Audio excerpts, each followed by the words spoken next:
그 과정은 결코 생각보다 쉽지 않습니다. 정말 길고 험난합니다. 그러면 남자들은 그때 또 군대에 끌려갑니다. 군대 6년, 인턴 1년, 레지던트 4년, 군대 3년, 전임이 2년, 총 16년이 지나야 합니다. 그럼 이때 30대 중후반이 되는 거죠.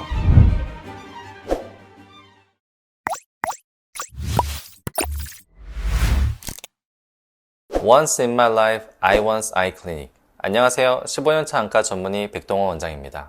오늘은 의대 열풍에 관해 현직 의사인 저의 관점에서 제 생각을 이야기하는 영상이 될 것 같은데요. 참고로 저는 인제대학교 의과대학을 졸업하고 대학원에 들어가 안과 석사 과정을 밟았습니다. 그리고 삼성 서울병원에서 시력교정과 백내장을 전공하는 전임의 과정을 마쳤습니다. 원장님은 의사가 되기까지 어떤 과정을 거치셨나요? 네, 너무 까마득해서 생각이 안 날 정도네요. 사실 다시 생각하고 싶지도 않은 것도 있고요. 아무튼 의사는 의과대학을 졸업하고 우리가 의사고시를 합격하면 바로 됩니다. 하지만 저의 경우처럼 이제 한 분야의 어떤 전문의가 되기까지는 매우 오랜 시간이 걸립니다. 우선 요즘은 의과대학도 있지만 의학 전문대학원도 있습니다. 의과대학은 의예과 2년, 본과 4년, 총 6년 동안 다녀야 하고, 의학 전문대학원은 특정 다른 과 4년, 그 다음에 본과 4년, 총 8년간을 대학생활을 해야 합니다. 의과대학에서는 매 시험 성적을 기준으로 유급을 시키기도 합니다. 아무래도 의료라는 학문이 정말 중요하니까 기본 이상의 지식이 쌓여야 다음 단계로 넘어갈 수 있는 거죠. 아무튼 이렇게 6년, 8년 뒤에 졸업을 하면 우리가 이제 의사 국가고시를 볼 수 있는 자격이 주어집니다. 그 시험에서 합격을 하면 의사 면허증이 나오고, 그때부터 우리가 흔히 말하는 진정한 의사가 되는 거죠. 하지만 거기서 끝나지 않습니다. 의사가 되었다고 해도 할 수 있는 게 하나도 없는 거죠. 그래서 이제 우리가 대학병원에 들어가서 기술을 습득하고 전공 분야를 만드는 거죠. 그렇게 인턴 1년, 레지던트 4년을 우리가 대학병원에서 생활을 하게 됩니다. 레지던트가 끝나면 전문의가 되기 위해서 전문의 시험을 보고 거기서 또 합격하면 전문의 자격증이 나옵니다. 저 같은 경우는 안과 전문의 자격증 이런 식으로. 그러면 남자들은 그때 또 군대에 끌려갑니다. 이미 30대가 넘었는데 무려 3년이란 시간 동안 군 생활을 합니다. 요즘은 다른 경우는 2년이면 되는데 저희 같은 경우는 아직도 3년을 하고 있습니다. 근데 군 생활이 끝나면 이제 선택의 기로에 잡힙니다.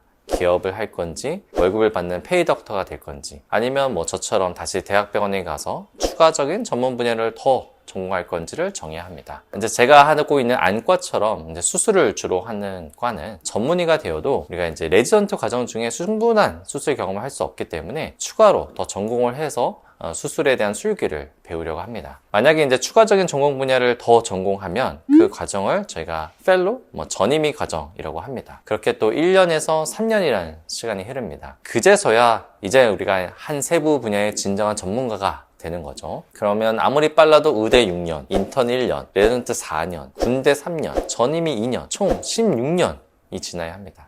그럼 이때 30대 중후반이 되는 거죠. 정말 다시 생각해도 절대 돌아가고 싶지 않은 아주 길고 험난한 과정을 거쳐야 의사가 되는 것입니다. 원장님은 진료 과목을 안과로 선택하신 이유가 무엇인가요? 네, 안과는 인기과라서 선택을 한 것도 반 있습니다. 제가 안과를 선택한 이유는 첫째는 제 성향과 잘 맞을 것 같아서 선택을 하게 되었고, 지금은 사실 너무 만족하고 있습니다. 우리의 눈은 몸의 구조물 중에서 가장 작고 나름 독립적입니다. 따라서 안과 선생님들은 조금 더 꼼꼼하고 섬세할 필요가 있습니다. 1, 2mm 단위로 수술도 하고 진료를 하기 때문에 간혹 소심한 거 아니냐는 얘기를 듣기도 합니다. 물론 전혀 그렇지 않고 섬세하다고 하죠. 저는 서전이라고 하죠. 우리가 이제 수술하는 의사를 서전이라고 하는데, 수술하는 의사가 되고 싶었고, 또 외래에서 환자를 만나는 일도 하고 싶었습니다. 그러다 보니 이제 과의 후보군이 압축이 좀 되었고, 물론 안과 말고도 성형외과나 이비인후과도 생각을 했지만, 진료의 성향, 수술하는 성향, 이 모든 면에서 안과가 저한테는 더 메리트가 있게 느껴졌습니다. 또 가장 중요한 거는 수술 시간인데, 안과는 사실 수술 시간이 대부분 길지 않거든요. 그런 것도 저한테는 메리트로 다가왔습니다. 둘째는 우리가 영어로는 specific 하다고 하는데, 고유한 영역이라는 표현이 맞을 것 같습니다. 안과는 다른 진료 과목에 비해 매우 독립적이고 고유한 안과만의 영역을 다루고 있다고 생각합니다. 우리가 흔히 내과 분야, 피부 분야, 성형 분야도 사실 많은 과들의 진료 영역이 살짝 조금씩 다 겹쳐 있는 경우가 많습니다. 하지만 우리 몸의 눈이라는 곳은 눈의 성형을 제외하고는 안과만이 다룰 수 있는 영역입니다. 솔직히 의사생활 하면서 다른 과랑 밥그릇 싸움 하기 싫은 마음도 있었던 거죠. 아무튼 지금까지 이렇게 15년 넘게 안과를 하고 있지만 단 한 번도 이 선택을 저는 후회해 본 적은 없습니다. 의대 열풍이란 소리가 들리는데 이 부분에 대한 원장님의 생각을 말씀해 주실 수 있으실까요? 네, 의대 열풍은 항상 있어 왔죠. 제가 의대를 들어갈 때도 있었고 그 전부터 지금까지도 계속되고 있으니까요. 그런데 아마 요즘 의대 증원 이슈 때문에 그 열풍이 더 부는 것 같습니다. 솔직히 말씀드리면 너무 안타까운 현실입니다. 단적으로 판단해 보면 우리가 이제 먹고 살기 힘드니까 이제 안정적인 직업을 원하니까 또 의대 증원 이슈 때문에 지금이 또 기회일 것 같으니까 너도 나도 한 번쯤 생각해 보게 되는 거죠.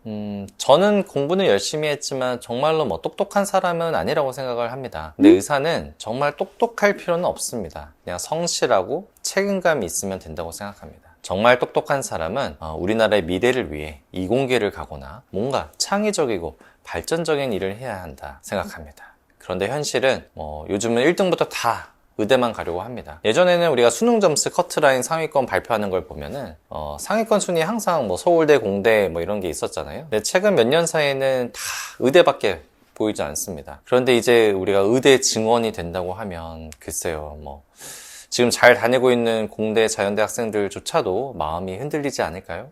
의대를 가고 싶은 현실은 이해하지만 의대 열풍이 부는 건 나라의 미래를 위해서는 바람직하지 않는 것 같습니다. 원장님은 의사라는 직업에 대해 어떻게 생각하시나요? 그리고 추천하시나요? 의사, 참 좋은 직업입니다. 그리고 본인이 어떤 마음가짐을 갖고냐에 따라서 매우 보람된 일이 될 수도 있습니다. 의사라는 직업만큼 타인의 삶에 영향을 줄 수 있는 직업군은 많지 않다고 봅니다. 매일매일 우린 새로운 사람을 만나고 매일매일 그들의 삶에 영향을 줄 수 있다고 생각하면 사실 엄청 부담스러운 일이기도 하지만 내 전문 분야의 자부심을 갖고 원칙적으로 정확하게 환자를 생각하는 마음으로 진료를 한다면 엄청 즐겁고 또 설레는 일이 될 수도 있습니다. 저는 이제 대학교 입학할 때 우리 자기소개서 쓰잖아요. 자기소개서에서도 이런 얘기를 항상 썼는데 우리는 행복하기 위해 산다 이렇게 생각을 합니다. 그런데 그 행복이라는 의미가 나 혼자 행복한 것보다는 나를 통해 다른 사람의 행복을 통해 내가 더 행복해질 수 있다는 생각으로 저는 의사가 되었습니다. 저는 안과 의사잖아요. 그리고 수술을 전문으로 하는 의사니까 수술 끝나고 아니면 진료 중에 선생님 너무 잘 보여요. 선생님 너무 밝게 보여요. 너무 감사합니다. 등의 얘기를 들으면 저는 그 순간이 가장 보람되고 행복합니다. 왜냐면 환자분의 행복이 저한테 그대로 전해지니까요. 근데 우리가 공부 잘하니까 의대 가야지. 부모님이 원하니까 의사 돼야지. 단순히 이런 이유만 있다면 저는 이 직업군은 추천하지 않습니다. 그렇게 되면 보람보단 부담, 스트레스가 더 클 겁니다. 의사라는 직업을 통해서 내 가치관과 삶이 더 풍요로워질 수 있다는 확신이 있는 분이라면 저는 무조건 추천합니다. 열심히 하면 부는 자연스럽게 따라오는 것입니다. 의사뿐 아니라 어떤 직업이든 결정하시기 전에 그 직업을 통해 내가 무엇을 이루고 싶은 건지 내 삶의 목표가 무엇인지에 대해 한 번 더 깊은 고민을 해보시기 바랍니다. 오늘 말씀드린 내용을 정리하자면 우리나라 현실에서 의사는 항상 부러움의 대상인 경우가 더 많았습니다. 하지만 앞서 말씀드린 것처럼 그 과정은 결코 생각보다 쉽지 않습니다. 정말 길고 험난합니다. 그리고 항상 내가 원하는 방향으로 흘러가지도 않습니다. 때론 좌절하고 항상 경쟁하고 기다리기도 하고 그런 시간들이 매우 많습니다. 내 20대, 30대의 청춘을 학업에 또 병원에 바쳐야 합니다. 그렇기 때문에 본인만의 뚜렷한 가치관 그리고 철학이 중요한 겁니다. 그래야 힘들어도 우리가 버티고 이겨내고 결국 내가 원하는 것을 쟁취하는 거니까요. 여러분 모두 앞길에 후회 없는 선택하시길 바랍니다. 본인이 선택하고 본인이 책임지는 겁니다. 원칙, 정확, 환자 중심. 감사합니다. 지금까지 15년차 안과 전문의 백동원 원장이었습니다.